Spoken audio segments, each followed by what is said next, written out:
துளசியின் முக்கிய வகைகள். ராம துளசி, ராமா துல்சி சோகஸ்மெலி.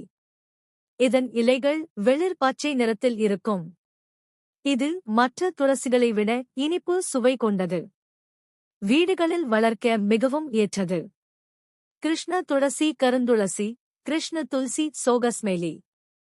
இதன் இலைகள் மற்றும் தண்டு கரும் ஊதா அல்லது கருப்பு நிறத்தில் இருக்கும்.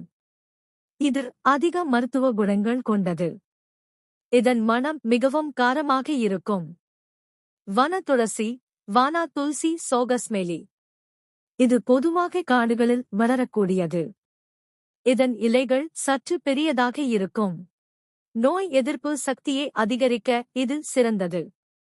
கற்பூர துளசி, கபூர் துல்சி சோகஸ்மெலி. இதன் இலைகளில் இருந்து கற்பூர மணம் வீசும். தோல் நோய்கள் மற்றும் பூச்சிக்கடிகளை குணப்படுத்த இது பயன்படுத்தப்படுகிறது.